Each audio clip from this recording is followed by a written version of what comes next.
ఆంధ్రప్రదేశ్ రాజకీయాలలో Guntur west MLA Galla Madhavi భర్త రామచంద్రరావు వ్యవహారం చర్చాన్యాంశంగా మారింది.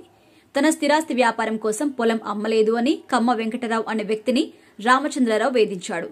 చివరికి అట్రాసిటీ కేసు కూడా పెట్టించాడు. పిడుగురాలకు చెందిన కమ్మ వెంకటరావు అనే వ్యక్తికి కొంత భూమి కూడా ఉంది. అయితే ఆ భూమిలో 4 ఎకరాలను రామచంద్రరావు గతంలో కొనుగోలు చేసేందుకు ఒప్పందం కుదుర్చుకున్నాడు. ఎకరానికి 48 లక్షలు చెల్లిస్తాను అని మాట కూడా ఇచ్చాడు. ఆ తర్వాత ఎన్నికలు జరగడం, రామచంద్రరావు భార్య ఎమ్మెల్యే కావడంతో ఒక్కసారిగా సీన్ రివర్స్ అయింది.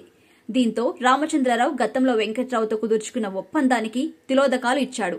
30 లక్షలకే 4 ఎకరాలు అమ్మాలని ఒత్తిడి తీసుకొచ్చాడు.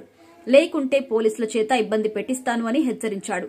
అయినప్పటికీ వెంకట్రావు తలవంచకపోవడంతో ఎస్సీ ఎస్టీ అట్రాసిటీ కేసు పెట్టించాడు. దీంతో వెంకట్రావు విలేకరులతో తన గోడ వెళ్లబోసుకున్నాడు. వెంకట్రావుకు జరుగుతున్న అన్యాయాన్ని అన్ని మీడియా సంస్థలు ప్రముఖంగా ప్రసారం చేయడంతో ప్రభుత్వానికి ఇది ఇబ్బందికరంగా మారింది. ఇక ముఖ్యంగా పోలీసులు ఎమ్మెల్యే భర్తకు వత్తాసు పలకడంతో వెంకట్రావు ఆవేదన అరణ్యరోదనగా మారింది.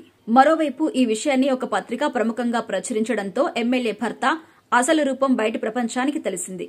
ఇది కూటమి ప్రభుత్వానికి డ్యామేజ్ కలిగించే ప్రమాదం ఉండడంతో వెంటనే చంద్రబాబు రంగంలోకి దిగినట్టుగా తెలుస్తోంది. జరిగిన విషయాన్ని ఆరా తీస్తున్నట్టుగా సమాచారం. ఇక బాధితుడికి న్యాయం చేసేలాగా చర్యలు తీసుకోవాలని పోలీసుల్ని ఆదేశించినట్టుగా తెలుస్తోంది. మరోవైపు మాధవి రామచంద్రరావుకి చంద్రబాబు క్లాస్ కూడా తీసుకున్నట్టుగా తెలుస్తోంది. అయితే ఈ విషయాన్ని అటు వైసీపీ ఇటు టీడీపీ మీడియా సంస్థలు ప్రముఖంగా ప్రచురించడం విశేషం. ఇక వాస్తవానికి ఈ ఘటన కేవలం వైసీపీ అనుకూల మీడియాలోనే ప్రచురితమవుతుందని అందరూ అనుకున్నారు. కానీ వారి అంచనాలు తలకిందులు చేస్తూ టీడీపీలోని ప్రధాన మీడియాగా పేరు పొందిన కొన్ని ఛానల్స్ లో కూడా ఈ వార్తకు సముచిత ప్రాధాన్యం కూడా ఏర్పడింది. ఏకంగా ఏపీ ఎడిషన్లో బ్యానర్ వార్తగా ప్రచురించింది. ఇది సోషల్ మీడియాలో తెగ సర్క్యులేట్ అవుతుంది. మరి దీనిపై టీడీపీ నేతలు ఎలాంటి క్లారిటీ ఇస్తారో చూడాలి.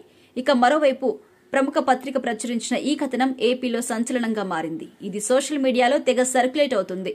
దీనిని వైసీపీ అనుబంధ సోషల్ మీడియా విభాగం తెగ వ్యాప్తిలోకి తీసుకురావడం ఒక విశేషంగా చెప్పుకోవచ్చు.